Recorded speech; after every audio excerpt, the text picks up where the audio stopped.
ನಮಸ್ಕಾರ ವೀಕ್ಷಕರೇ, ಶುಭೋದಯ. ಮುದ್ರಾ ಮೆಡಿಸಿನ್ ಕಾರ್ಯಕ್ರಮಕ್ಕೆ ನಿಮ್ಮೆಲ್ಲರಿಗೂ ಆತ್ಮೀಯ ಸ್ವಾಗತ. ನಾನು ಶ್ರುತಿ.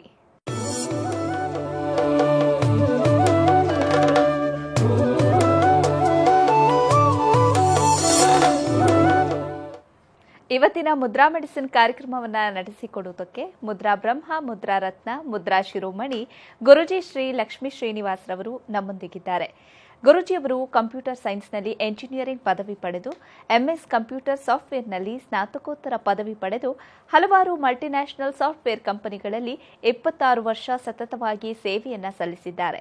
ಗುರೂಜಿಯವರು ವೇದ ವಿಜ್ಞಾನ, ಜ್ಯೋತಿಷ್ಯ ಶಾಸ್ತ್ರ ಹಾಗೂ ಪುರಾತನ ಮುದ್ರಾ ಮಂತ್ರ ಯಂತ್ರ ತಂತ್ರಶಾಸ್ತ್ರಗಳಲ್ಲಿ ಸಂಶೋಧನೆಯನ್ನ ನಡೆಸಿ ಔಷಧಿ ರಹಿತ ಜೀವನವನ್ನ ನಡೆಸೋದು ಹೇಗೆ ಹಾಗೂ ಮನೆಗೊಬ್ಬ ವೈದ್ಯನಾಗೋದು ಹೇಗೆ ಅಂತ ತಿಳಿಸಿಕೊಡ್ತಾ ಬಂದಿದ್ದಾರೆ. ಇದಲ್ಲದೆ ಭೂತ, ಪ್ರೇತ, ಮಾಟ, ಮಂತ್ರ, ತಂತ್ರಗಳ ಬಗ್ಗೆ ಸಂಶೋಧನೆಯನ್ನ ನಡೆಸಿ ಮನೆಗೊಬ್ಬ ಮಾಂತ್ರಿಕ ಮತ್ತು ತಾಂತ್ರಿಕನಾಗೋದು ಹೇಗೆ ಅಂತ ತಿಳಿಸಿಕೊಡ್ತಾ ಬಂದಿದ್ದಾರೆ. ಗುರೂಜಿಯವರು ಹಲವಾರು ಪುಸ್ತಕಗಳನ್ನು ಬರೆದು ಸಮಾಜಕ್ಕೆ ಜ್ಞಾನಾರ್ಜನೆ ಮಾಡಿದ್ದಾರೆ. ಸಮಾಜದ ಹಿತಕ್ಕಾಗಿ ಬೆಂಗಳೂರಿನಿಂದ ಸುಮಾರು 40 ಕಿಲೋಮೀಟರ್ ದೂರದಲ್ಲಿ ಉಚಿತ ಅನಾಥಾಶ್ರಮ, ವೃದ್ಧಾಶ್ರಮ ಹಾಗೂ ಮುದ್ರಾ ಮಂತ್ರ ತಂತ್ರ ಸಂಶೋಧನಾ ಕೇಂದ್ರವನ್ನು ಸ್ಥಾಪನೆ ಮಾಡ್ತಾ ಇದ್ದಾರೆ. ಗುರೂಜಿಯವರನ್ನ ನಿಮ್ಮೆಲ್ಲರ ಪರವಾಗಿ ಕಾರ್ಯಕ್ರಮಕ್ಕೆ ಸ್ವಾಗತಿಸ್ತಾ ಇದ್ದೇನೆ. ಗುರುಗಳೇ ನಮಸ್ಕಾರ, ಕಾರ್ಯಕ್ರಮಕ್ಕೆ ಸ್ವಾಗತ. ಆತ್ಮೀಯ ವೀಕ್ಷಕ ಬಾಂಧವರಿಗೆಲ್ಲ ನಮಸ್ಕಾರ. ಗುರುಜಿ, ಇವತ್ತಿನ ಕಾರ್ಯಕ್ರಮದಲ್ಲಿ ನಮ್ಮ ವೀಕ್ಷಕರಿಗೆ ಯಾವ ವಿಚಾರದ ಬಗ್ಗೆ ತಿಳಿಸ್ಕೊಡ್ತಾ ಇದ್ದೀರಿ? ಇವತ್ತಿನ ಸಂಚಿಕೆಯಲ್ಲಿ ನಾನು ವಿದ್ಯಾರ್ಥಿಗಳಿಗೆ ಒಂದೊಳ್ಳೆ ಮಂತ್ರ ತಂತ್ರವನ್ನು ಕಲಿಸ್ಬೇಕು ಅಂತ ಇದ್ದೀನಿ. ಯಾವ ವಿಷಯದ ಬಗ್ಗೆ ಅಂತಂದರೆ, ಸರ್ವೇ ಸಾಮಾನ್ಯವಾಗಿ ಮಕ್ಕಳು ಅಂದಮೇಲೆ ಸ್ಕೂಲ್ಗೆ ಹೋಗಲೇಬೇಕು. ಹೌದು. ಸ್ಟೂಡೆಂಟ್ಸ್ ಅಂದಮೇಲೆ ಕಾಲೇಜು, ಸ್ಕೂಲ್ಗೆ ಹೋಗಲೇಬೇಕು. ಅಲ್ಲಿಗೋದ್ಮೇಲೆ ಎಕ್ಸಾಮ್ ಫೇಸ್ ಮಾಡಲೇಬೇಕು. ಈ ಎಕ್ಸಾಮ್ ಅಂದ ತಕ್ಷಣವೇ ಕೆಲವರಿಗೆ ಎಕ್ಸಾಮ್ವರೆಗೂ ಚೆನ್ನಾಗಿರ್ತಾರೆ. ಎಕ್ಸಾಮ್ ನಾಳೆ ಅಂದ ತಕ್ಷಣ ಭಯ ಶುರುವಾಗುತ್ತೆ. ಎಕ್ಸಾಮಿನೇಷನ್ ಫಿಯರ್ ಅಂತಾರದು. ನಾಳೆ ಬೆಳಗ್ಗೆ 9 ಗಂಟೆಗೆ ಎಕ್ಸಾಮ್ ಅಂತಂದರೆ ಅಯ್ಯೋ ಏನು ಮಾಡೋದು. ಚೆನ್ನಾಗಿ ಓದಿರ್ತಾನೆ, ಭಾಳ ಚೆನ್ನಾಗಿ ಓದಿರ್ತಾರೆ. ನಾಳೆ ಬೆಳಗ್ಗೆ 9 ಗಂಟೆಗೆ ಎಕ್ಸಾಮ್, ನಾಳೆ ಹಿಂದಿನ ದಿನ ರಾತ್ರಿ 10 ಗಂಟೆಗೆ ಶುರುವಾಗ್ಬಿಡ್ತವೆ ಅವ್ರಿಗೆ ಭಯ, ದುಗುಡ, ಡಿಪ್ರೆಷನ್. ಓದಿಲ್ಲ ಅಂದರೆ ಭಯ ಪಡಬೇಕು, ಓದಿರೋರಿಗೆ ಭಯ. ಇನ್ನೊಂದು ಕ್ಯಾಟಗರಿ ಸ್ಟೂಡೆಂಟ್ಸು ಓದಿಲ್ಲ, ಭಯನೇ ಇರೋದಿಲ್ಲ. ಅವ್ರಿಗೆ ಗೊತ್ತು ನಾನು ಓದಿಲ್ಲ, ನಾನು ಫೇಲ್ ಆಗ್ತೀನಿ ಅಂತ. ಇಲ್ಲಿ ಕೆಲವರು ಅರ್ಧಂಬರ್ಧ ಓದ್ಕೊಂಡು ಅಲ್ಲಿ ಒಂದು ಅಷ್ಟು ಕ್ಲಾಸ್ಗೆ ಅಟೆಂಡ್ ಆಗಿರ್ತಾರೆ. ಅವರು ಎಕ್ಸಾಮ್ ಫೇಸ್ ಮಾಡಬೇಕು ಅಂತ ಡಿಸೈಡ್ ಮಾಡಿಬಿಟ್ಟಿರ್ತಾರೆ. ಅವ್ರು ಎಲ್ಲೋ ಒಂದು ಕಡೆ ಪೂರ್ತಿ ಓದಿಲ್ವಲ್ಲ ಅಂತ ಒಂದು ಭಯ. ಕಂಪ್ಲೀಟಾಗಿ 100% ಅಟೆಂಡೆನ್ಸ್ಗೆ ಅಟೆಂಡ್ ಆಗಿಲ್ಲ, ನಾನು ಕ್ಲಾಸ್ಗೆ ಅಟೆಂಡ್ ಆಗಿಲ್ಲ, ಏನು ಮಾಡೋದು? ಓದಿರೋದೇ ಬಂದರೆ ಪರವಾಗಿಲ್ಲ, ಓದಿಲ್ದಿರೋದು ಬಂದುಬಿಟ್ರೆ ಏನು ಮಾಡೋದು? ಆದರೂ ಎಕ್ಸಾಮ್ ಫೇಸ್ ಮಾಡಬೇಕು. ಈ 3 ವೆರೈಟಿ ಸ್ಟೂಡೆಂಟ್ಸ್ ನಾನು ನೋಡಿರೋದು. ಒಂದು ಓದೇ ಇಲ್ಲ, ಆರಾಮಾಗಿರ್ತಾರೆ. ಅಯ್ಯೋ ನಾನು ಓದಿಲ್ಲ, ಫೇಲ್ ಆಗ್ತಿದ್ದ, ಅವ್ರಿಗೆ ಮೊಂಡು ಧೈರ್ಯ. ಅಂಥವ್ರಿಗೆ ಏನು ಮಾಡೋಕ್ಕಾಗಲ್ಲ. ಅರ್ಧಂಬರ್ಧ ಓದಿರ್ತಾರೆ, ಆದರೆ ಎಕ್ಸಾಮ್ ಫೇಸ್ ಮಾಡಬೇಕು ಅಂತ ಅನಿಸಿಕೆ ಇರುತ್ತೆ. ಮನೇಲಿ ಬೈತಾರಲ್ಲ. ಒಂದು 3 ತಿಂಗಳು ಕ್ಲಾಸ್ನಲ್ಲಿ 1.5 ತಿಂಗಳು ಸಿನಿಮಾ ಬಾರೋ ಓಡಾಡ್ಕೊಂಡು ನಿಂತಿರ್ತಾರೆ, ಇನ್ನು 1.5 ತಿಂಗಳು ಕ್ಲಾಸ್ ಅಟೆಂಡ್ ಆಗಿರ್ತಾರೆ. ಮತ್ತು 3 ತಿಂಗಳಲ್ಲಿ ಒಂದು ಸೆಮಿಸ್ಟರ್, ಒಂದು 3 ತಿಂಗಳು ಓದಿರ್ತಾರೆ, ಇನ್ನು 3 ತಿಂಗಳು ಬಿಟ್ಬಿಟ್ಟಿರ್ತಾರೆ. ಅವರು ಕೂಡ ಈಗ ಎಕ್ಸಾಮ್ ಫೇಸ್ ಮಾಡಬೇಕಂತ ರೆಡಿಯಾಗಿರ್ತಾರೆ. ಓದೋಕ್ಕೆ ಓದಿರ್ತಾರೆ, ಅಷ್ಟು ಫೇಸ್ ಮಾಡಬೇಕು. ಕೆಲವರು ಏನೂ ಅಭ್ಯಾಸ ಇಲ್ಲ, ಸಿನಿಮಾಗೆ ಹೋಗಲ್ಲ, ಮತ್ತು ಬಾರು, ರೆಸ್ಟೋರೆಂಟ್ ಇಲ್ಲ, ಯಾವ ಆ್ಯಕ್ಟಿವಿಟೀಸ್ ಇಲ್ಲ, ಬರೀ ಕೂತ್ಕೊಂಡೇ ಓದ್ತಾರೇ ಇರ್ತಾರೆ, ಪುಸ್ತಕದಳು. ಅವರು ಓದಿ ಇರ್ತಾರೆ. ನಾಳೆ ಬೆಳಗ್ಗೆ ಬಂದ ತಕ್ಷಣ ಶುರು ಆಗ್ಬಿಡುತ್ತೆ ಅವ್ರಿಗೊಂಥರ ಮಾನಸಿಕವಾಗಿ ಫಿಯರ್, ಆ್ಯಕ್ಸೈಟಿ. ಇಷ್ಟೆಲ್ಲ ಓದಿದ್ದೀನಿ, ಏನಾಗ್ಬಿಡುತ್ತೋ ಅಂತ. ಈ 3 ವೆರೈಟಿನಲ್ಲಿ 2 ವೆರೈಟಿಗೆ ಇವತ್ತು ನಾನು ಸಂಚಿಕೆಯಲ್ಲಿ ಕೆಲವು ಮಂತ್ರ ತಂತ್ರನ ಹೇಳಲಿಕ್ಕೆ ಇಷ್ಟಪಡ್ತೀನಿ. ಯಾವಾಗ ಹುಡುಗರು ಚೆನ್ನಾಗಿ ಓದಿರ್ತಾರೋ ಮತ್ತು ಅವ್ರಿಗೆ ವಿಲ್ ಪವರ್ ಇದ್ದರೆ, ನಾನು ಬರಿತೀನಿ, ನಾನು ಚೆನ್ನಾಗಿ ಓದಿದ್ದೀನಿ ಅಂತ ಮನಸ್ಸನ್ನು ಒಂದು ಅಕ್ಷರ ಹೇಳ್ಕೊಂಬಿಟ್ರೆ ಭಯ ಬರೋದಿಲ್ಲ. ಚೆನ್ನಾಗಿ ಓದಿದ್ದೀನಿ, ಅದು ಎಲ್ಲೋ ಒಂದು ಕಡೆ ಬೈ ಮಿಸ್ಟೇಕ್ ಏನಾದ್ರು ಫೇಲ್ ಆಗಿಬಿಡ್ತೀನಿ ಅನ್ನೋ ಒಂದು ಸಬ್ಕಾನ್ಷಿಯಸ್ ಮೈಂಡಲ್ಲಿ ಇಂಪ್ರೆಷನ್ ಬಂದುಬಿಟ್ರೆ, ನಾವು ಎಷ್ಟೇ ಕೌನ್ಸಿಲಿಂಗ್ ಮಾಡಲಿ, ಎಷ್ಟೇ ಸಮಾಧಾನ ಮಾಡಿದ್ರೂ ಆ ಫಿಯರ್ ಹೋಗಲ್ಲ. ಅದಕ್ಕೆ ಕೆಲವರು ಮಕ್ಕಳು ಕರ್ಕೊಂಬರ್ತಾರೆ. ನಂತರ ನೋಡಿ, ಎಲ್ಲ ಓದ್ತಾರೆ, ನಾವು ನೋಡ್ತೀವಿ ಅವ್ನು ಚೆನ್ನಾಗಿ ಓದೋದು, ಎಲ್ಲ 100ಕ್ಕೆ 100 ತೆಗಿತಾನೆ.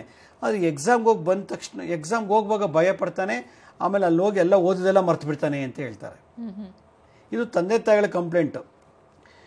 ಅವನು ಓದಲ್ಲ ಅಂತ ಹೇಳ್ತಿಲ್ಲ, ನಮ್ಮ ಮುಂದೆ ಓದ್ತಾರೆ, ಚೆನ್ನಾಗಿ ಓದ್ತಾರೆ, ನಮ್ಗೆ ಭಾಳ ಖುಷಿಯಾಗುತ್ತೆ ನಮ್ಮ ಮಕ್ಕಳು ಚೆನ್ನಾಗಿ ಓದ್ತಿದ್ದಾರಲ್ಲ ಅಂತ.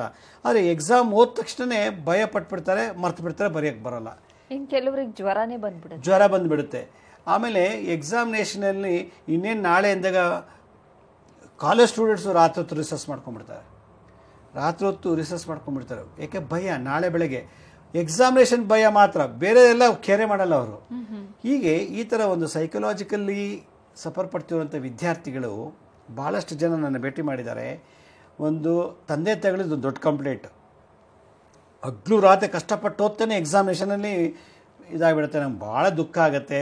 ಇಂಜಿನಿಯರಿಂಗ್ ಹಾಕಬೇಕು ಅಂತ ಇದೀವಿ, ಮೆಡಿಕಲ್ ಸೇರಿಸ್ಬೇಕು ಅಂತ ಇದೀವಿ, ಈ ಥರ ಆದರೆ ನಮ್ಮ ಮಕ್ಕಳು ಇಂಜಿನಿಯರ್ ಆಗ್ತಾರಾ, ಮೆಡಿಕಲ್ಗೆ ಹೋಗ್ತಾರಾ ಅನ್ನೋದೇ ದೊಡ್ಡ ಸಮಸ್ಯೆ ಆಗ್ಬಿಟ್ಟಿದೆ. ನಮಗಿನ್ನೇನು ಸಮಸ್ಯೆ ಇಲ್ಲ, ಇವ್ರದ್ದೇ ಸಮಸ್ಯೆ. ಯಾಕೆ ನಾಳೆ ಚೆನ್ನಾಗಿ ಓದಿದ್ದೀನಿ, ಬಾಯ್ ಅಮ್ಮ ಬಾಯ್ ಅಪ್ಪ ಅಂತ ಹೇಳ್ಬಿಟ್ಟು ಹೋಗ್ತಾರೆ. ಎಕ್ಸಾಮಿನೇಷನ್ ಹಾಲ್ಗೆ ಹೋದ ತಕ್ಷಣ ಶುರುವಾಗುತ್ತೆ ಬೆವರು ಶುರುವಾಗ್ಬಿಡುತ್ತೆ. ಇನ್ನೂ ಕ್ವಶನ್ ಪೇಪರ್ ಕೈಗೆ ಕೊಟ್ಟಿಲ್ಲ, ಆಗಲೇ ಮಂತ್ರ ಗಿಡ್ಡಿನೆಸ್ ಶುರುವಾಗುತ್ತೆ. ಇನ್ನೂ ಎಕ್ಸಾಮಿನೇಷನ್ ಪೆನ್ ತೊಗೊಂಡು ಶುರುನೇ ಮಾಡಿಲ್ಲ, ಬರೆಯೋಕ್ಕೆ ಶುರು ಮಾಡಿಲ್ಲ, ನಡಕ ಶುರುವಾಗ್ಬಿಡುತ್ತೆ. ನೋಡಿ, ಈ 3 ಸಿಂಪ್ಟಮ್ಸು. ಒಂದು, ಎಕ್ಸಾಮಿನೇಷನ್ ಹಾಲ್ಗೆ ಹೋದ ತಕ್ಷಣವೇ ಭಯ, ಎಕ್ಸಾಮಿನೇಷನಲ್ಲಿ ಇನ್ನೂ ಶುರುನೇ ಆಗಿಲ್ಲ ಕೈ ನಡಕ, ಎಕ್ಸಾಮಿನೇಷನ್ ಇನ್ನೂ ಶುರುವಾಗಿಲ್ಲ ಗಿಡ್ಡಿನೆಸ್. ಈ ಥರ ಇರೋವಂಥವ್ರಿಗೆ ಅವ್ರು ಎಷ್ಟೇ ಚೆನ್ನಾಗಿ ರ್ಯಾಂಕ್ ಹೋಲ್ಡ್ ಆಗಿರೋ ಅವ್ರು ನೆಕ್ಸ್ಟ್ ಡೇ ಬೆಳಗ್ಗೆ ಎಕ್ಸಾಮಿನೇಷನಲ್ಲಿ ಫೇಲ್ ಆಗಿಬಿಡ್ತಾರೆ. ಅಂದರೆ ಬರೆಯೋಕ್ಕೆ ಬರಲ್ಲ, ಗೊತ್ತಿದ್ದನ್ನು ಬರೆಯೋಕ್ಕೆ ಬರಲ್ಲ. ಈ 3 ಭಯ, ನಡಕ, ಕಣ್ಮಂಜಾಗೋದು ಮತ್ತು ಮನಸ್ಸಿನಲ್ಲಿ ಏನಾಗ್ಬಿಡ್ತೀನೋ, ಅಪ್ಪ ನೋಡಿದ್ರೆ ಆಸೆ ಇಂಜಿನಿಯರ್ ಆಗು ಅಂತ ಹೇಳ್ತಾನೆ, ಅಮ್ಮ ನೋಡಿದ್ರೆ ಮೆಡಿಕಲ್ಗೆ ಹೋಗು ಅಂತಾರೆ. ಆದರೆ ನನಗಿಲ್ಲಿ ಈ ಥರ ವೀಕ್ನೆಸ್ ಇದೆ, ನಾನು ಸರಿಯಾಗಿ ಓದಿಲ್ಲ ಅಂದರೆ ಬೇರೆ ಪ್ರಶ್ನೆ, ಓದಿದ್ದೀನಿ ಆದರೆ ನಾನು ಬರೆಯೋಕ್ಕಾಗಲಿಲ್ಲ ಅಂದರೆ ಅಪ್ಪನ ಆಸೆ ಈಡೇರ್ಸೋಕ್ಕಾಗಲ್ಲ, ಅಮ್ಮನ ಆಸೆ ಈಡೇರ್ಸೋಕ್ಕಾಗಲ್ಲ ಅಂತ ಇದೊಂದು ವ್ಯಥೆ. ಈ 4 ವ್ಯಥೆ, ಕೈಕಾಲು ನಡಗೋದು, ಕಣ್ಮಂಜಾಗೋದು, ಸಿಕ್ಕಾಪಟ್ಟೆ ಬೆವರು ಬರೋದು. 5ನೇದು ಅವ್ರಿಗೆ ಅನ್ಕಂಫರ್ಟ್ನೆಸ್, ನಾನು ರಿಸಸ್ಗೆ ಹೋಗ್ಲಾ, ಟಾಯ್ಲೆಟ್ಗೆ ಹೋಗ್ಬಿಟ್ಟು ಬಂದ್ಬಿಡ್ಲಾ, ರಿಸ್ಕ್ ಹೋಗ್ಲಾ, ಟಾಯ್ಲೆಟ್ಗೆ ಹೋಗಿ ಬಂದ್ಬಿಡ್ಲಾ ಅನ್ನೋದು. ಯಾಕೆಂದರೆ ಆ ಭಯಕ್ಕೆ ಈ 5 ಸಿಂಪ್ಟಮ್ಸ್ ಇರೋರು ಎಷ್ಟೇ ಚೆನ್ನಾಗಿ ಹೋದ್ರು ಎಕ್ಸಾಮಿನೇಷನ್ ಚೆನ್ನಾಗಿ ಬರೆಯಲ್ಲ. ಅಂಥವ್ರಿಗೆ ಏನು, ಡಾಕ್ಟರ್ ಹತ್ರ ಔಷಧಿ ಕೊಡೋಕ್ಕಾಗಲ್ಲ, ಇಂಜೆಕ್ಷನ್ ಹಾಕ್ಸೋಕ್ಕಾಗಲ್ಲ, ಒಂದು ಗ್ಲುಕೋಸ್ ಬಾಟ್ಲ್ ಹಾಕೋಕ್ಕಾಗಲ್ಲ, 1-2 ಕ್ಯಾಪ್ಸೂಲ್ ಕೊಟ್ಟು ಕಳ್ಸೋಕ್ಕಾಗಲ್ಲ. ಹಾಗಾಗಿ ಅಂಥ ಸಮಸ್ಯೆಗೆ ನಾನಿವತ್ತು ಪರಿಹಾರ ಕೊಡಬೇಕು ಅಂತ ಇದ್ದೀನಿ ನನ್ನ ಒಂದು ಅನುಭವದ ಮೇಲೆ.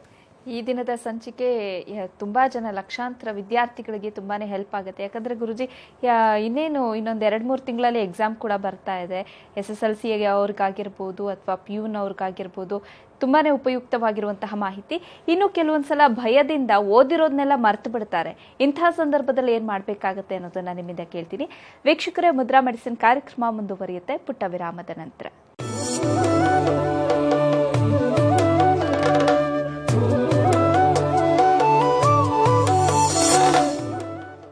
ವಿರಾಮದ ನಂತರ ಮುದ್ರಾ ಮೆಡಿಸಿನ್ ಕಾರ್ಯಕ್ರಮಕ್ಕೆ ಮತ್ತೊಮ್ಮೆ ಸ್ವಾಗತ. ಗುರುಜಿ, ನೀವು ಹೇಳ್ತಾ ಇದ್ರಿ ವಿದ್ಯಾರ್ಥಿಗಳು ಎಕ್ಸಾಮ್ ಅಂದ ತಕ್ಷಣ ತುಂಬಾನೇ ಭಯ ಬೀಳ್ತಾರೆ, ಓದಿದನ್ನೆಲ್ಲ ಮರ್ತು ಬಿಡ್ತಾರೆ. ಈ ರೀತಿಯಾದಂತಹ ಸಮಸ್ಯೆಗಳು ಸರ್ವೇ ಸಾಮಾನ್ಯ ಅಂತ ಅನ್ಸಿದ್ರು ತುಂಬಾನೇ ಗಂಭೀರವಾದ ಸಮಸ್ಯೆ.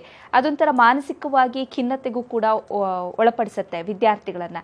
ಹೀಗಾಗಿ ಇಂಥ ಸಂದರ್ಭ ಎದುರಿಸೋದು ಯಾಕೆ, ಇಂಥ ಸಂದರ್ಭಗಳು ವಿದ್ಯಾರ್ಥಿಗಳಿಗೆ ಒದಗಿ ಬರೋದು ಯಾಕೆ ಭಯ ಪಡ್ತಾರೆ ಎಕ್ಸಾಮ್ ಅಂತ ಅಂದ್ರೆ? ನೋಡಿ, ಅವ್ರಿಗೆ ಮಾಮೂಲಿ ಓದುವಾಗ ಏನು ಇಂಥ ಟೆನ್ಷನ್ಸ್ ಆಗಲ್ಲ. ಎಕ್ಸಾಮ್ ಅಂದಾಗಲೇ ಹಿಂದಿನ ದಿವಸ ಎಕ್ಸಾಮಿನೇಷನ್ ಹಾಲ್ಗೆ ಹೋದಾಗಲೇ ಇವೆಲ್ಲ ಶುರು ಆಗ್ಬಿಡುತ್ತೆ.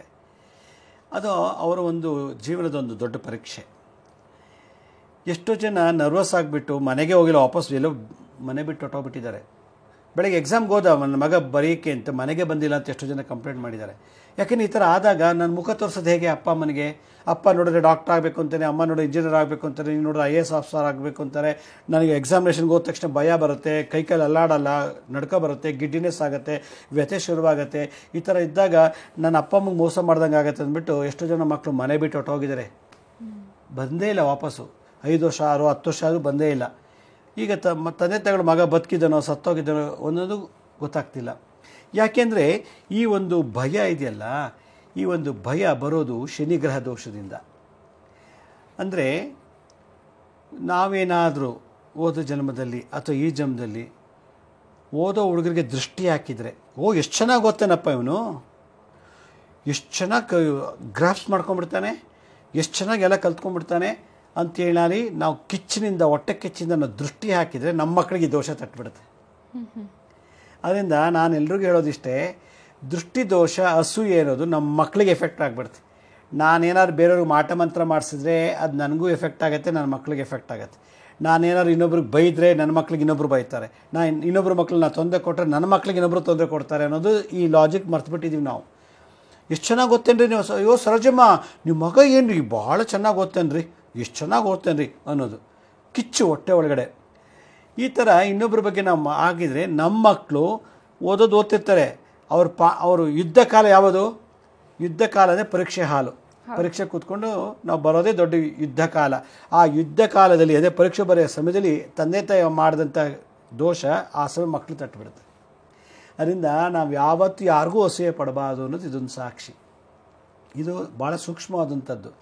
ಎರಡನೇದು, ಎಕ್ಸಾಮಿನೇಷನ್ಗೆ ಹೋಗ್ಬೇಕಾದ್ರೆ ಮಕ್ಕಳಿಗೆ ನಾವು ಯಾವುದು ಮರಿಬೇಡ ಕಣೋ, ಚೆನ್ನಾಗಿ ಬರಿಬೇಕಣೋ, ಏನಾದ್ರು ಬಿಟ್ಟು ಬಂದರೆ ನೋಡು ನಿಂಗೆ ಕೈಕಾಲು ಮುರಿದು ಬಿಡ್ತೀನಿ, ಯಾವುದು ಒಂದು ಕ್ವಶನ್ ಬಿಡೋಂಗಿಲ್ಲ ನೀನು, ಓಹೋ ಬಾ ಮನೆಗೆ ಊಟ ಹಾಕಲ್ಲ ನೀನು ಅಂತ ಭಯ ಬಿಡಿಸ್ಬಾರ್ದು ಮಕ್ಕಳಿಗೆ. ನೋಡಪ್ಪ ನಿಂಗೆ ಎಷ್ಟು ಚೆನ್ನಾಗಿ ಬರುತ್ತೋ ಬರಿ, ಯಾವ್ದು ಗೊತ್ತಾಯ್ತೋ ಬರಿ, ಗೊತ್ತಾಗಲಿಲ್ಲ ತಲೆ ಕೆಡಿಸ್ಕೊಬೇಡ, ಇನ್ನೊಂದು ಸಲ ಬರೆದ್ರಾಯ್ತು ಅನ್ನೋ ಒಂದು ಪ್ರೋತ್ಸಾಹ ತಂದೆ ತಾಯಿಗಳು ಕೊಡಬೇಕು. ಎಲ್ಲ ಕ್ವಶನ್ ಅಟೆಂಡ್ ಆಡಬೇಕು. ಒಂದು ಕ್ವಶನ್ ಬಿಟ್ಟು ಬಾ ನೋಡಿ, ನಿನಗೆ ಸೈಕಲ್ ತಗೊಡಲ್ಲ, ನಿಂಗೆ ಸ್ಕೂಟ್ರ್ ತಗೊಡಲ್ಲ, ಬಾ ನಿಂಗೆ ಬಟ್ಟೆ ತಗೊಡಲ್ಲ, ಹಬ್ಬಕ್ಕೆ ಹೆಂಗೆ ಮಾಡಿಬಿಡ್ತೀನಿ, ಎಲ್ಲ ಕ್ವಶನ್ ಕರೆಕ್ಟಾಗಿ ಬಂದ್ಬಿಟ್ಟು ಬರಬೇಕು, ನೀವು ಒಂದು ಬಿಟ್ಟು ಬಾ ನೋಡಿ ನಿಂಗೆ ಕೈಕಾಲು ಮುರಿದು ಬಿಡ್ತೀನಿ ಅಂತ ಮಕ್ಕಳಿಗೆ ಎಕ್ಸಾಮಿನೇಷನ್ ಹಿಂದಿದ್ದೇನೆ ಥ್ರೆಟ್ ಮಾಡಿದ್ರೆ, ಬ್ಲ್ಯಾಕ್ ಮೇಲ್ ಮಾಡಿದ್ರೆ ಭಾಳ ಡೇಂಜರ್. ಅದಕ್ಕೆ ಇದು ಸೈಕಲಾಜಿಕಲ್ ಎಫೆಕ್ಟ್ ಆಗುತ್ತೆ. ತಂದೆ ತಾಯಿಗಳ ಪಾತ್ರ ಬಹಳ ಇಂಪಾರ್ಟೆಂಟ್ ಇದರಲ್ಲಿ. ಮಕ್ಕಳಿಗೆ ಪ್ರೆಷರೇ ಕೊಡಬಾರ್ದು. ಓದೋ ಹೆಂಗೆ ಬರುತ್ತೋ ಮಾಡ್ಕೊಂಬಾರೋ, ಚೆನ್ನಾಗಿ ಓದೋ, ಬರೆಯೋಕ್ಕೆ ಬರುತ್ತಾ ಬಾ, ಬರೆಯೋಕ್ಕೆ ಬರಲಿ ತಲೆ ಕೆಡಿಸ್ಕೊಬೇಡ, ನೆಕ್ಸ್ಟ್ ಅಟೆಂಪ್ಟ್ ಮಾಡ್ಕೊಂಡ್ರಾಯ್ತು ಅನ್ನೋ ಧೈರ್ಯ ಕೊಟ್ಟಾಗ ಅವನು ಎಲ್ಲ ಕ್ವಶನ್ ಅಟೆಂಡ್ ಮಾಡಿಬಿಡ್ತಾನೆ. ಗೊತ್ತಾಯ್ತಾ? ನನಗೊಂಥರ ಖುಷಿ ಏನು ಗೊತ್ತಾ, ನಮ್ಮ ತಂದೆ ತಾಯಿ ಇಬ್ಬರು ಅನ್ಎಜುಕೇಟೆಡು. ನನ್ನ SLC ಆದಮೇಲೆ ನನ್ನ ಮಗ ಇಂಜಿನಿಯರ್ ಓದ್ಬೇಕಾದ್ರೆ ಎಲ್ಲಿಗೆ ಹಾಕಬೇಕು, ಏನು ಸಬ್ಜೆಕ್ಟ್ ಕೊಡಿಸ್ಬೇಕು, ಡಾಕ್ಟ್ರ್ ಆಗ್ಬೇಕಾದ್ರೆ ಏನು ಕೊಡಿಸ್ಬೇಕು, PCB ಕೊಡಿಸ್ಬೇಕಾ, ಏನೂ ಗೊತ್ತೇ ಇರಲಿಲ್ಲ. ನಮ್ಮ ಮನೇಲಿ ನಮ್ಮ ಅಪ್ಪ ಅಮ್ಮ ನನ್ನ ಕಾಲೇಜಿಗೆ ಸೇರಿಸಲೇ ಇಲ್ಲ. ಅವರು ಎಲ್ಲರೂ ಹೋಗ್ತಿದ್ರು, ನಾನು ಹೋಗಿ ಸೇರ್ಕೊಂಬಿಟ್ಟೆ. ಆಗತ್ತ ನಾನು ನೆಗ್ಲೆಕ್ಟ್ ಮಾಡಲಿಲ್ಲ. ಅಂದರೆ ನಮ್ಮ ಮನೇಲಿ ತುಂಬ ಫ್ರೀಡಮ್ ಇತ್ತು. ಯಾಕೆಂದರೆ ಅವ್ರು ಅನ್ಎಜುಕೇಟ್ ಅಲ್ವಾ ಅಪ್ಪ ಅಮ್ಮ ಇಬ್ಬರು, ನಂಗೆ ಫ್ರೀಡಮ್ ಕೊಟ್ಬಿಟ್ಟಿರು, ನಾನು ಏನು ಡಿಸಿಷನ್ ತೊಗೋತೀನೋ ನಾನೇ ರಾಜ ನಾನೇ ರಾಣಿ. ಈ ಥರ ಬಂದುಬಿಟ್ರೆ ಮಕ್ಕಳು ದೊಡ್ಡ ವಿದ್ಯಾವಂತರಾಗಿಬಿಡ್ತಾರೆ. ಫಿಯರ್ ಇರೋದಿಲ್ಲ ಅಂತ ನನ್ನ ಅನುಭವ, ಇದು ನನ್ನ ಅನುಭವದ ಮಾತನ್ನ ಹೇಳ್ತಾ ಇರೋದು ನಾನು. ಅದಕ್ಕೆ ನಾನು ಎಲ್ಲ ಕಡೆ ನನ್ನ ಅನುಭವ ಶೇರ್ ಮಾಡ್ತೀನಿ. ಇಲ್ಲಿ ಏನಾಗ್ತಿದೆ ಅಂತಂದರೆ, ಎಕ್ಸಾಮಿನೇಷನ್ ನಾಳೆ ಅಂದರೆ ಹಿಂದಿನ ದಿವಸ ಸ್ಕೂಲ್ ಹತ್ರ ಹೋಗಿ ಆ ರೂಮ್ ಹತ್ರ ಹೋಗಿ ಒಂದು ವಾಕ್ ಮಾಡ್ಕೊಂಬರ್ಬೇಕು ನನ್ನ ಅನಿಸಿಕೆ. ನಮ್ಗೆ ಗೊತ್ತು ಇಂಥ ರೂಮ್ನಲ್ಲಿ ಎಕ್ಸಾಮಿನೇಷನ್ ಬರೀತೀವಿ ಅಂತ, ಯಾಕಂದರೆ ಅನೌನ್ಸ್ ಮಾಡಿರ್ತಾರಲ್ಲ. ಅಥವಾ ಎಕ್ಸಾಮಿನೇಷನ್ 9 ಗಂಟೆಗೆ ಅಂದರೆ 7 ಗಂಟೆಗೆ ಹೋಗ್ಬಿಟ್ಟು ಆ ಸ್ಕೂಲ್ ಮುಂದೆ ಆ ರೂಮ್ ಮುಂದೆ ಒಂದು ರೌಂಡ್ ವಾಕ್ ಮಾಡಬೇಕು. ಎಕ್ಸಾಮಿನೇಷನ್ನು ಸ್ಟಾರ್ಟ್ ಆಗೋಕ್ಕೆ ಮುಂಚೆ ಟಾಯ್ಲೆಟ್ಗೆ ಹೋಗ್ಬಿಡ್ಬೇಕು ಕ್ಲೀನಾಗಿ, ಮಲಮೂತ್ರ, ಹೆಚ್ಚಿಗೆ ನೀರು ಕುಡಿಬಾರ್ದು. ಇನ್ನೊಂದು, ಎಕ್ಸಾಮಿನೇಷನ್ ಶುರು ಆಗೋದು ಅರ್ಧ ಮುಕ್ಕಾಲು ಗಂಟೆ 1 ಗಂಟೆ, ಆ ಜಾಗದಲ್ಲಿ ಆಕಾಶ ನೋಡೋದು, ಗಿಡಗಳು ನೋಡೋದು, ಮರಗಳು ನೋಡೋದು, ಭೂಮಿ ನೋಡೋದು, ಈ ಥರ ಎಂಟರ್ಟೈನ್ಮೆಂಟ್ ಆಗಬೇಕು. ಅಲ್ಲೂ ಎಕ್ಸಾಮಿನೇಷನು ಇನ್ನೇನು 9 ಗಂಟೆಗೆ ಅಂದರೆ 8ವರೆಗೂ ಅಂತ ಹಿಂಗೆ ಕೂತ್ಕೊಂಡು ಪೇಜ್ ತೊಗೊಂಡು 5 5 5 5 5 25 ಅಂತ ಕೂತ್ಕೊಂಡು ಬ್ಯಾಟ್ ಮಾಡೋದು ಮಾಡಬಾರ್ದು. ಎಕ್ಸಾಮಿನೇಷನ್ 1 ಅವರ್ ಮುಂಚೆನೇ ಮೈಂಡೆಲ್ಲ ರಿಲ್ಯಾಕ್ಸ್ ಆಗಬೇಕಂದ್ರೆ ಹಾಡು ಕೇಳಲಿ, ಡ್ಯಾನ್ಸ್ ಮಾಡಲಿ, ಬೇಕಾರೆ ಅಥವಾ ಜೋಕ್ಸ್ ಮಾಡಲಿ, ಅಥವಾ ಸುಮ್ಮನೆ ಒಂದು ಆ ಕಾಲೇಜ್ ಕ್ಯಾಂಪಸ್ ಸುತ್ತಲೂ ಒಂದು ವಾಕ್ ಮಾಡಲಿ, ಎಲ್ಲ ಮಾಡಿಬಿಟ್ಟು ರಿಲ್ಯಾಕ್ಸ್ ಆಗಿಬಿಟ್ಟು ಆಮೇಲೆ ಒಳಗೋ ಕೂತ್ಕೊಂಡ್ರೆ ಅವನು ಓದಿಲ್ಲದೆ ಇರೋದು ಕೂಡ ನೆನಪು ಬಂದುಬಿಡುತ್ತೆ. ಇದು ನನ್ನ ಅನುಭವ, ನಾನು ಹಿಂಗೆ ಓದಿ ಪಾಸಾಗಿರೋದು ಆಯಿತಾ. ಆದ್ದರಿಂದ ಒಂದು ಧೈರ್ಯ ತೊಗೋಬೇಕು, ನಾವು ಧೈರ್ಯ ತೊಗೋಬೇಕು. ಅಯ್ಯೋ ಇದಿಲ್ಲ ಅಂದರೆ ನೆಕ್ಸ್ಟ್ ಅಟೆಂಪ್ಟ್ ಪಾಸ್ ಆಗ್ತೀನಪ್ಪ, ಅದಕ್ಕೆ ಯಾಕೆ ನಾನು ಮನೆ ಬಿಟ್ಟು ಹೋಗ್ಬೇಕು, ಯಾಕೆ ಟ್ರೈನ್ ಹಾಕೋಬೇಕು, ಯಾಕೆ ಎದುರಬೇಕು, ಅಯ್ಯೋ ಅನ್ನೋ ಒಂಥರ ನೆಗ್ಲಿಜೆನ್ಸ್, ಕೇರ್ಲೆಸ್ ಇತ್ತು ಅಂದರೆ ನ್ಯೂರಾನ್ಸು ಬ್ರೈನ್ ತುಂಬ ಆ್ಯಕ್ಟಿವ್ ಆಗಿಬಿಡುತ್ತೆ. ಇಲ್ಲಿ ಎಕ್ಸಾಮ್ ಬರೆಯೋಕ್ಕಾಗಲಿ, ಒಬ್ಬರ ಮೇಲೆ ಗಲಾಟೆ ಮಾಡೋಕ್ಕಾಗಲಿ, ಒಬ್ಬರ ಬಗ್ಗೆ ಫೈಟ್ ಮಾಡೋಕ್ಕಾಗಲಿ ಧೈರ್ಯ ಇರಬೇಕು. ಇಲ್ಲಿ ಧೈರ್ಯ ತುಂಬ್ಕೋಬೇಕು ನಮಗೆ ನಾವೇ. ಅದಕ್ಕೆ ಸೆಲ್ಫ್ ಮೋಟಿವೇಶನ್ ಅಂತಾರೆ. ನಮಗೆ ನಾವೇ ಡಿಮೋಟಿವೇಶನ್ ಮಾಡ್ಕೊಂಬಿಟ್ರೆ, ಅಯ್ಯೋ ಏನಾಗ್ಬಿಡ್ತಪ್ಪ, ಅಯ್ಯೋ ಬರೀ ಅಮ್ಮ ಬೈತಾಳೆ, ಅಪ್ಪ ಬೈತಾನೆ ಅಂತ ಈ ಥರ ಎಲ್ಲ ಫಿಯರ್ ಇದ್ದಾರೆ. ಆ್ಯಕ್ಸೈಟಿನೋ ಕಾಯಿಲೆ ಬಂದುಬಿಡುತ್ತೆ. ಒಂದು ಸಲ ಬಂದುಬಿಟ್ರೆ ಇದಕ್ಕೆ ಫೋಬಿಯಾ ಅಂತ ಕರೀತಾರೆ ಕಾಯಿಲೆ. ಈ ಫೋಬಿಯಾ ಕ್ಯೂರ್ ಮಾಡೋದು ಕಷ್ಟ. ಅದಕ್ಕೆ ಎಕ್ಸಾಮಿನೇಷನ್ ಫಿಯರ್ ಇರಬಾರ್ದು ಅಂತಂದರೆ ನಮಗೆ ನಾವು ಧೈರ್ಯ ತಂದ್ಕೋಬೇಕು. ಅದಕ್ಕೆ ಹಿಂದಿನ ಕಾಲದಲ್ಲಿ ಏನು ಮಾಡ್ತಾಯಿದ್ರು, ಹಿಂದಿನ ಕಾಲದಲ್ಲಿ ಫಾರ್ಮೆಲ್ಲ ಬಾಯ್ಹಾಟ್ ಮಾಡೋದು ಅಥವಾ ಇನ್ನೇನೋ ಓದ್ತಾ ಕೂತ್ಕೊಳ್ಳೋದು. ಎಕ್ಸಾಮಿನೇಷನ್ 2 ಅವರ್ಸ್ ಮುಂಚೆ ಓದೋಕ್ಕೆ ಹೋಗಬಾರ್ದು, ಭಾಳ ಥರ ಎಂಟರ್ಟೈನ್ಮೆಂಟ್ ಮಾಡಬೇಕು. ಅದಕ್ಕೆ ಹಿಂದಿನ ಕಾಲದಲ್ಲಿ ಎಕ್ಸಾಮಿನೇಷನ್ 2 ಅವರ್ಸ್ ಮುಂಚೆ ಗುರುಗಳು ಅವ್ರಿಗೆ ಒಂದು ಮಂತ್ರಪ್ರಯೋಗ ಮಾಡ್ತಾಯಿದ್ರು. ಯಾಕೆಂದರೆ ಚೇಂಜ್ ಇರಲಿ ಅಂತ, ಸ್ವಿಚ್ ಓವರ್ ಆಗಬೇಕು ಮೈಂಡು. ಓದಿಗೆ ಭಯ ಬರೋ ಬದಲು ಓದಿರೋದನ್ನೇ ಮತ್ತೆ ರಿಕಲೆಕ್ಟ್ ಮಾಡ್ಕೋಬೇಕು ವಾಪಸ್. ಅಂದರೆ ಇನ್ನೂ ಹೊಸ ಆಲ್ಟರ್ನೇಟಿವ್ ಚೇಂಜ್ ಬೇಕು ಅಂತೇಳಿ ಅವರು ಕೆಲವು ಮಂತ್ರ ಥೆರಪಿ, ಸೌಂಡ್ ಥೆರಪಿ ಮಾಡ್ತಾಯಿದ್ರು. ನೀವು ಮಂತ್ರ ಹೇಳೋಕ್ಕಾಗಲಿಲ್ವಾ, ಒಂದು ಒಳ್ಳೆ ಸಿನಿಮಾ ಸಾಂಗ್ ಹಾಡಿ. ಅಥವಾ ನಿಮಗೆ ಹಾಡು ಬರಲ್ವಾ, ಗಳಗಳ ಅಂತ ಯಾವುದೋ ಸಬ್ಜೆಕ್ಟ್ ಬಗ್ಗೆ ಇನ್ನೊಬ್ಬರ ಹತ್ರ ಕೂತ್ಕೊಂಡು ನಗ್ನಗ್ತಾ ಮಾತಾಡಿಬಿಡಿ. ನಂಗೆ ಮಾತಾಡೋಕ್ಕೂ ಬೇಜಾರು ಅಂತಂದರೆ ಏನು ಮಾಡಿ, ಎಲ್ಲರೂ ಯಾರೂ ಇಲ್ದಿರೋ ಜಾಗದಲ್ಲಿ ಹೋಗ್ಬಿಟ್ಟು ಒಂದೆರಡು ಮೂರು ಸ್ಟೆಪ್ಸ್ ಹಾಕಿ ಡ್ಯಾನ್ಸ್ ಮಾಡಿ, ಇಲ್ಲ ಸ್ವಿಂಗ್ ಮಾಡಿ ಹ್ಯಾಂಡ್ಸು, ಇಲ್ಲಾಂದರೆ ಸುಮ್ಮನೆ ಬಾಡಿನ ಮೂಮೆಂಟ್ ಮಾಡಿ, ರೊಟೇಟ್ ಮಾಡಿ, ಏನಾದ್ರು ಒಂದು ಎಂಟರ್ಟೈನ್ ಮಾಡಿ, ಇಲ್ಲ ಡ್ಯಾನ್ಸ್ ಮಾಡಿ. ಏನೂ ಇಲ್ಲಾನೆ ಸೈಲೆಂಟಾಗಿ ಬಸ್ಸು ಕಾರು ಆಟೋ ನೋಡ್ತಾ ಕೂತ್ಕೊಳ್ಳಿ. ಅಥವಾ ಸೈಲೆಂಟಾಗಿ ಆ ಪಕ್ಷಿ ಗಮನಿಸಿ, ಆಕಾಶ ನೋಡಿ, ಸೌಂಡ್ ಏನೋ ಒಂದು. ಆದರೆ ಮತ್ತೆ ಎಕ್ಸಾಮಿನೇಷನ್ ಹಾಲ್ ಹತ್ರ ಕೂತ್ಕೊಂಡು ಓದೋಕೆ ಹೋಗಬಾರ್ದು. ಸರಿ. ಈ ರೀತಿ ಮೈಂಡ್ನ ವಾರ್ಮಪ್ ಮಾಡ್ಕೊಂಡು ಹೋದಾಗ ನರ್ವಸ್ ಆಗಲ್ಲ, ಗಿಡ್ಡಿನೆಸ್ ಬರಲ್ಲ, ಬೆವ್ರು ಬರಲ್ಲ, ಏನಿಲ್ಲ. ಪೇಪರ್ ಕೊಟ್ಟ ತಕ್ಷಣ ಎಲ್ಲ ಬರೆದು ಬಿಡ್ತೀನಿ ಅಂತೇಳಿ ಬಂದುಬಿಡುತ್ತೆ. ಆ ಬುದ್ಧಿಗೆ ಬಲ, ತೋಳಿಗೆ ಬಲ. ಬುದ್ಧಿ ಬಲ ಇವೆರಡೂ ಸಂಪಾದಿಸೋದು ಈ ಸಮಯದಲ್ಲಿ. ಮಾಡಿತ್ತಾ ಇತ್ತಂದ್ರೆ ಎಕ್ಸಾಮಿನೇಷನ್ ಹೋಗಿ ಧೈರ್ಯ ತನಗೆ ತಾನೇ ಬಂದುಬಿಡುತ್ತೆ. ಓಕೆ, ಈ ಬಗ್ಗೆ ಮಾತಾಡೋಣ. ವೀಕ್ಷಕರೇ, ಮುದ್ರಾ ಮೆಡಿಸಿನ್ ಕಾರ್ಯಕ್ರಮ ಮುಂದುವರಿಯುತ್ತೆ ಪುಟ್ಟ ವಿರಾಮದ ನಂತರ.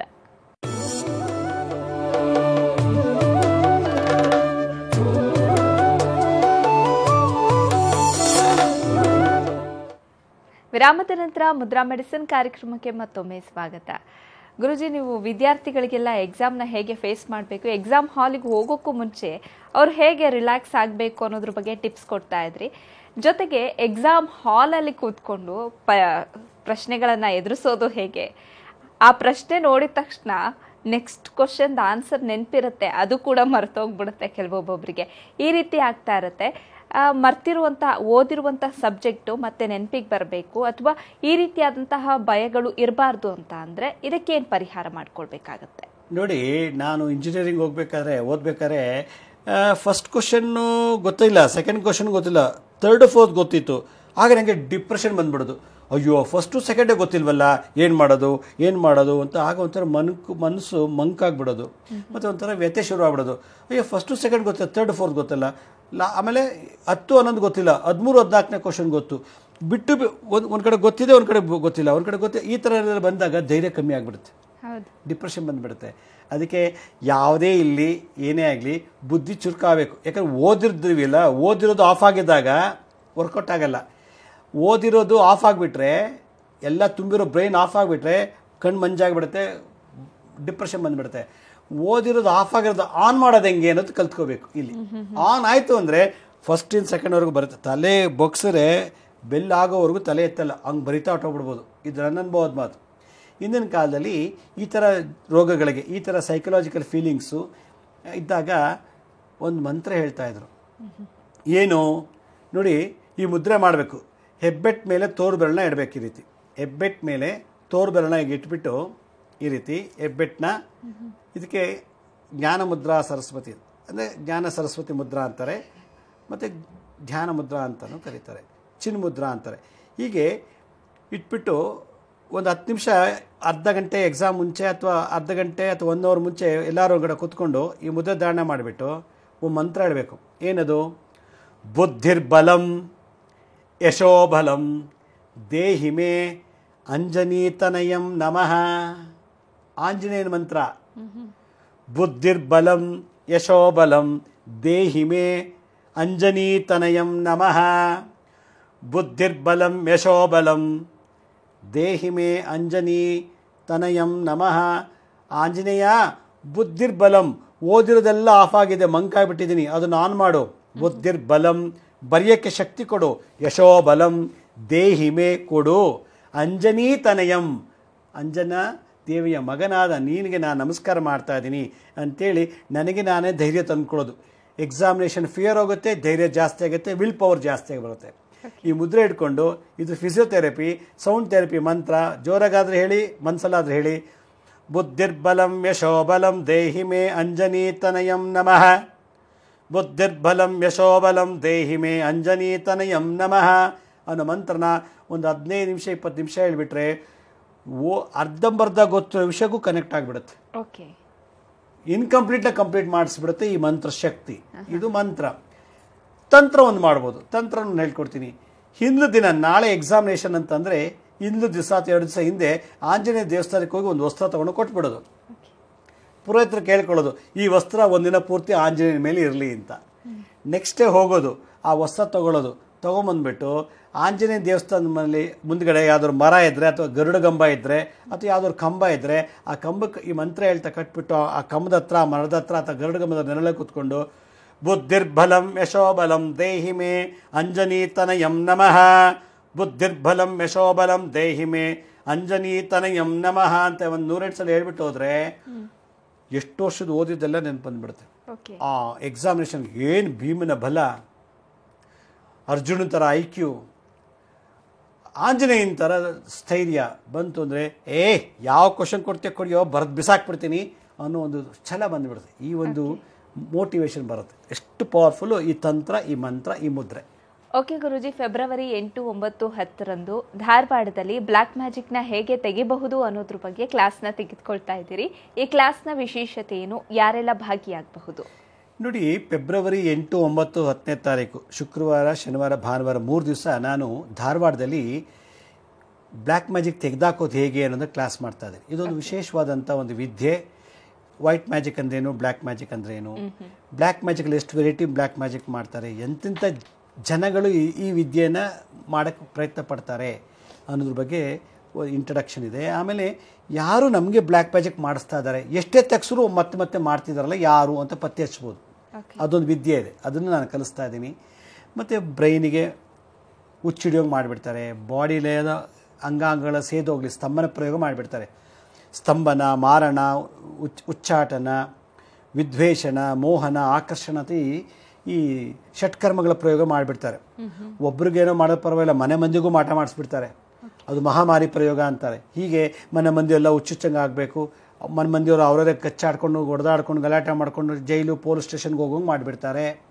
ಮತ್ತು ಮನೆ ಮಂದಿಯವ್ರಿಗೆ ಯಾರಿಗೂ ಮದುವೆ ಆಗಬಾರ್ದು, ಮದುವೆ ಆದರೆ ಮಕ್ಕಳಾಗಬಾರ್ದು, ಯಾರು ವಿದ್ಯಾವಂತರಾಗಬಾರ್ದು, ವಿದ್ಯಾಭಂಗ ಪ್ರಯೋಗ, ವಿವಾಹಭಂಗ ಪ್ರಯೋಗ, ಬುದ್ಧಿಭ್ರಮಣ ಪ್ರಯೋಗ, ಅನ್ನನೇ ಊಟ ಮಾಡಬಾರ್ದು, ಹೀಗೆ ಹಲವಾರು ಪ್ರಯೋಗಗಳನ್ನು ತಂತ್ರಗಳ ಮೂಲಕ ಮಾಡಿಬಿಡ್ತಾರೆ. ಈ ಥರ ಇದ್ದಾಗ ಯಾವ ಡಾಕ್ಟ್ರು ಕ್ಯೂರ್ ಮಾಡೋಕ್ಕಾಗಲ್ಲ, ಯಾರು ಜ್ಯೋತಿಷ್ರು ಏನು ಮಾಡೋಕ್ಕಾಗಲ್ಲ. ಆದರೆ ಇದನ್ನು ಮಂತ್ರತಂತ್ರದಿಂದ ತೆಗಿಬೇಕು. ಆದ್ದರಿಂದ ನಾನು ಈ 3 ದಿನದಲ್ಲಿ ಈ ಬ್ಲ್ಯಾಕ್ ಮ್ಯಾಜಿಕ್ ತೆಗೆದಾಕೋದು ಹೇಗೆ ಅನ್ನೋದನ್ನು ಹಲವಾರು ವಿಶೇಷವಾದಂಥ ತಂತ್ರಪ್ರಯೋಗ, ಮಂತ್ರಪ್ರಯೋಗ ದೀಕ್ಷೆ ಮುಖೇನ ಕೊಡ್ತಾ ಇದ್ದೀನಿ. ಒಂದು ಮತ್ತು ಮರ್ಮ ವಿದ್ಯೆನೂ ಕಲಿಸ್ತಾ ಇದ್ದೀನಿ. ಮರ್ಮ ವಿದ್ಯೆನೇ ನಮ್ಮ ಶರೀರದಲ್ಲಿ ಮರ್ಮ ಪಾಯಿಂಟ್ಸ್ ಇದೆ. ಅದರಲ್ಲಿ ಶಾಪಗಳು, ದೃಷ್ಟಿದೋಷಗಳು, ಪಾಪಗಳು, ಭೂತ ಪ್ರೇತ ಬಾಧೆಗಳು ಇವೆಲ್ಲ ಬಂದು ಸೇರ್ಕೊಂಡ್ಬಿಟ್ಟಿರುತ್ತೆ. ಅದನ್ನು ಪತ್ತೆ ಹಚ್ಚಿ ತೆಗೆದಾಕೋದು ಹೇಗೆ ಅಂತ. ಅದರಿಂದ ಮನೆಗೊಬ್ಬ ಮಾಂತ್ರಿಕ, ಮನೆಗೊಬ್ಬ ತಾಂತ್ರಿಕರಿದ್ದರೆ ಈ ಸಮಸ್ಯೆಗಳೆಲ್ಲ ಪರಿಹರಿಸ್ಕೊಳ್ಬೋದು ಅನ್ನೋ ಆಧಾರದ ಮೇಲೆ ನಾನು ಈ 3 ದಿನದ ವರ್ಕ್ಶಾಪನ್ನು ಈ ಹುಬ್ಳಿ, ಧಾರವಾಡ, ಬೆಳಗಾಮು, ಸುತ್ತಮುತ್ತಲ ಗದಗ ಈ ಕಡೆಯವ್ರಿಗೆ ಅನುಕೂಲ ಆಗಲಿ ಅಂತ ಈ ಧಾರವಾಡದಲ್ಲಿ ಕ್ಲಾಸ್ ಮಾಡ್ತಾ ಇದ್ದೀನಿ. ಓಕೆ ಗುರುಜಿ, ವಿದ್ಯಾರ್ಥಿಗಳಿಗೆ ಎಕ್ಸಾಮ್ ಅಂದ್ರೇ ಒಂದು ದೊಡ್ಡ ಭಯ, ಅದೊಂದು ದೊಡ್ಡ ಚಾಲೆಂಜ್ ಆಗಿರುತ್ತೆ. ಭಯದಲ್ಲೇ ಓದಿರೋದನ್ನೆಲ್ಲ ಮರೆತು ಬಿಡ್ತಾರೆ ಅಥವಾ ಡಿಪ್ರೆಷನ್ಗೆ ಹೋಗೋದು ಈ ರೀತಿ ಎಲ್ಲ ಆಗ್ತಾ ಇರುತ್ತೆ. ಇಂತಹ ಸಮಸ್ಯೆಗಳನ್ನು ಎದುರಿಸ್ತಾ ಇರುವಂತಹ ವಿದ್ಯಾರ್ಥಿಗಳಿಗೆ ಹೇಗೆ ಪರಿಹಾರ ಮಾಡ್ಕೊಳ್ಬೇಕು ಅಂತ ಇವತ್ತಿನ ಸಂಚಿಕೆಯಲ್ಲಿ ತಿಳಿಸ್ಕೊಟ್ರಿ. ಧನ್ಯವಾದ. ಸಾಯಿರಾಮ್. ವೀಕ್ಷಕರೇ, ಗುರುಗಳು ಹೇಳಿದ ಹಾಗೆ ಫೆಬ್ರವರಿ 8, 9, 10ರಂದು ಧಾರವಾಡದಲ್ಲಿ ಬ್ಲ್ಯಾಕ್ ಮ್ಯಾಜಿಕ್ನ ಹೇಗೆ ತೆಗೆಯಬಹುದು ಅನ್ನೋದ್ರ ಬಗ್ಗೆ ಗುರುಜಿ ಕ್ಲಾಸ್ನ ತೆಗೆದುಕೊಳ್ತಾ ಇದ್ದಾರೆ. ಆಸಕ್ತರು ಈ ಕ್ಲಾಸಲ್ಲಿ ಭಾಗಿಯಾಗಬಹುದು. ಕಾರ್ಯಕ್ರಮದ ಕೊನೆಯಲ್ಲಿ ಗುರೂಜಿಯವರ ಕಚೇರಿಯ ವಿಳಾಸ ಹಾಗೆ ದೂರವಾಣಿ ಸಂಖ್ಯೆಗಳು ಬರುತ್ತೆ. ದೂರವಾಣಿ ಸಂಖ್ಯೆಗೆ ಕರೆ ಮಾಡಿ ನಿಮ್ಮ ಹೆಸರನ್ನ ನೋಂದಾಯಿಸಿಕೊಳ್ಳಿ ಅಂತ ಹೇಳ್ತಾ ಇವತ್ತಿನ ಕಾರ್ಯಕ್ರಮವನ್ನು ಮುಗಿಸ್ತಾ ಇದ್ದೀನಿ. ನೋಡ್ತಾ ಇರಿ ಸರಳ ಜೀವನ, ಇದು ಮನುಕುಲದ ಒಳಿತಿಗಾಗಿ.